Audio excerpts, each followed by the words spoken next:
Hey guys, welcome back to my channel Hindi कहानियाँ 2024। Please like share and subscribe my channel. हमारी आज की इस कहानी का नाम है धरती का विभाजन। अछूतपुर गांव में बसी हुई एक पुरानी हवेली सभी की नज़रों में एक सुनहरा ख्वाब बन चुकी थी। इस हवेली की ज़मीन पर विरासत का मुद्दा खड़ा हो गया था और गांव वालों के बीच इस बारे में एक बड़ी हलचल मच गई थी। हवेली के मालिक राजेंद्र सिंह ने अपने बच्चों के बीच ज़मीन का विभाजन करने का निर्णय लिया था। हवेली की आधी ज़मीन को उसके बड़े बेटे अरुण को मिलेगी और बाकी को छोटे बेटे सुरेश को मिलेगी। इस छोटे से गांव में भी यह समाचार बहुत तेज़ी से फैल गया और लोगों में उत्साह और उत्सुकता की भावना बढ़ गई। राजेंद्र सिंह के निर्णय ने गांव की चर्चाएं और बहसें बढ़ा दी और खुद वहाँ का माहौल घमंड से भर गया। अरुण और सुरेश ने भी इस विभाजन के खिलाफ मुखर हो जाने का निर्णय लिया और उन्होंने अपने माता पिता के सामने अपनी असम्मति जताई। इससे पहले कि कुछ किया जा सके, गांव में अफसोस और उत्साह का मिलना शुरू हो गया था। गांव के बड़े चर्चे विभाजन के आसपास ही घूम रहे थे, लेकिन एक दिन रात के समय अचानक हवेली में एक रहस्यमय चोरी हो गई। हवेली की सुरक्षा में कमी को देखकर गांव वालों की धारदार चर्चाएं होने लगी। राजेंद्र सिंह को यह खबर सुनकर भी अपनी ज़मीन के विभाजन के निर्णय में किसी भी बदलाव की चेतावनी नहीं आई, बल्कि उन्होंने गांव वालों को समझाया कि यह एक चोरी है और उसका जवाब चोरी करने वाले को मिलेगा। अरुण और सुरेश, जो अपनी बात को सामने रखने में जुटे हुए थे, ने अपनी स्वार्थ को पीछे रखकर गांव वाले के साथ मिलकर चोरी का पता लगाने का निर्णय किया। वे गांव के चर्चायित पुराने कोने की तरफ बढ़े और वहां एक बड़े पेड़ के पास उन्होंने एक स्वर में हुई गुहार को सुना। जब वे वहां पहुंचे तो उन्हें दिखाई देने वाली एक अदृश्य ताकत ने उन्हें हकीकत का सामना कराया।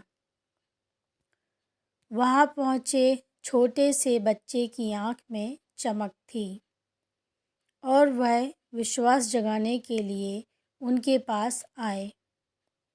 बच्चा उन्हें एक छुपे हुए गड्ढे की ओर इशारा करता है, जिसे अरुण और सुरेश ने खोदा।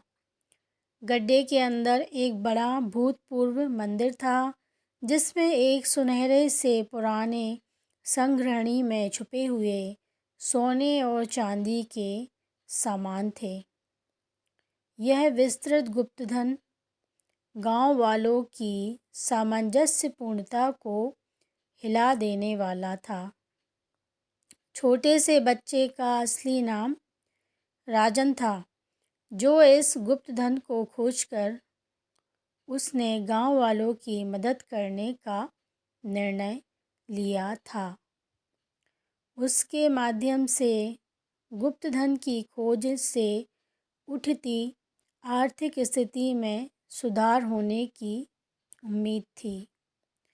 अरुण और सुरेश ने राजन को साथ लेकर गांव वालों के सामूहिक बल से और भूमि के विभाजन में अनुशासन से गुप्तधन को सामाजिक सुधार के लिए उपयोग करने का निर्णय लिया।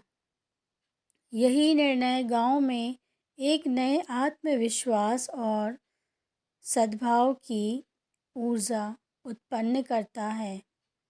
गांव वालों ने मिलकर समझौता किया कि गुप्त धन का उपयोग सामाजिक सुधार और विकास के लिए होगा। इसे उपयोग करके नए स्कूल, स्वास्थ्य केंद्र और अन्य विकास कार्यों की शुरुआत की गई। राजन ने विभाजन की जमीन का सही से उपयोग किया और वह गांव के लिए एक नेतृत्व भूमिका में उभरे। उसने समुदाय को समर्थन और प्रेरणा दी, जिससे गांव में एक नई ऊर्जा का संचार हुआ। इस दौरान अरुण और सुरेश ने भी अपने परिवार के साथ विलीन की मानवीय यात्रा में साथीत्व का एहसास किया।